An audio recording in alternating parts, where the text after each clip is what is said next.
পৃথিবী যদি আপনার বিরুদ্ধে থাকে আর আপনার স্বামী যদি আপনার হাতটা শক্ত করে ধরে রাখে, তাহলে একটা নারী পৃথিবীতে সিংহের মতন মাথা উঁচু করে বাঁচতে পারে। লম্বা সুতা আর লম্বা কথা সব সময় এলোমেলো হয়ে যায়, তাই সুতা যত গুছিয়ে রাখা যায় আর কথা যত কম বলা যায় ততই ভালো। একটা কথা কি জানেন, কখন যে কাকে কার দরজায় গিয়ে দাঁড়াতে হবে সেটা সৃষ্টিকর্তা ছাড়া আর কেউই জানে না। তাই মানুষের সাথে কখনোই অমানুষের মতন ব্যবহার করবেন না। মা ছাড়া বাবার বাড়ি আর স্বামী ছাড়া শ্বশুর বাড়ি, এটা যে একটা মেয়ের জন্য কতটা কষ্টকর সেটা কেবলমাত্র একটা মেয়েই খুব ভালো করে জানে।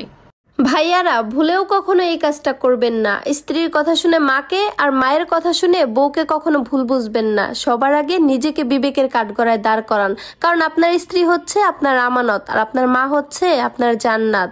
যদি কেউ তোমাকে পাগলের মতন ভালোবাসে তাহলে তাকে কখনো ছাগলের মতন অবহেলা করো না, কারণ এমন একটা দিন আসবে যেদিন তুমি তাকে গরুর মতন খুঁজবে আর সে তোমাকে বানরের মতন নাচাবে।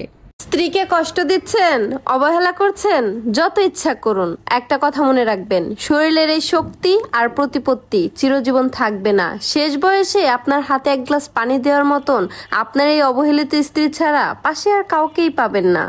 কিছু বোকা পাবলিক আমার জামাইয়ের সাথে আমার গিট্টু লাগানোর জন্য আমার নামে আমার জামাইয়ের কাছে বদনাম করে। আমার জামাই এবার উল্টা সেই কথা আমার এই বইলা দেয়। তারা তো আর জানে না, যতই ঘুরি উড়াতে জামাই তো আমার হাতে। সবাই বলে বিয়ের পর নাকি মেয়েদের আর রং ঢং চলে না, তবে আমার কি মনে হয় জানেন, আপনি যদি আপনার জামাইয়ের শখের বউ হতে পারেন তাহলে বিয়ের পর রং ঢং আরো বেড়ে যায়।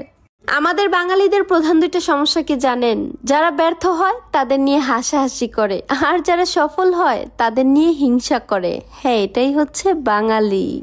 জীবনে এই দুই ধরনের মানুষের কাছ থেকে সবসময় দূরে থাকবেন, এক ব্যস্ত মানুষ আর দুই স্বার্থপর মানুষ।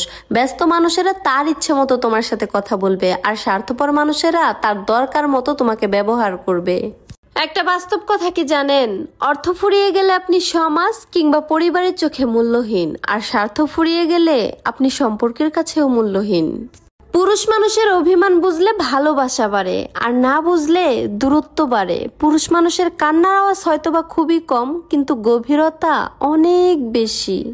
একটা কথা বলি শুনেন, বেশিরভাগ মেয়েরাই বিয়ের পরে শাশুড়িদের মধ্যে তার মাকে খুঁজে, কিন্তু শাশুড়িরা বৌমাদের মধ্যে কাজের লোককে খুঁজে। জীবনের 90% প্রবলেম তখনই সলভ হয়ে যাবে যখন তুমি এটা বুঝতে শিখবে, না তুমি কারোর না কেউ তোমার, তুমি মানুষটা একান্তই তোমার। মাইন ছেড়ে দেহি জামাইরে ইমপ্রেস করার লিগে ঠোঁটের মধ্যে লিপস্টিক লাগায়, সোহের মধ্যেও কাজল দেয়, আবার চুলটারেও সুন্দর করে হিতিপাটি করে। আর এদিকে আমার তো সাজার কোনো প্রয়োজনই পড়ে না, কারণ আমার জামাই তো আমার দিকে তাকাই না, সারা দিন বেটায় মোবাইলের দিকে তাকায়।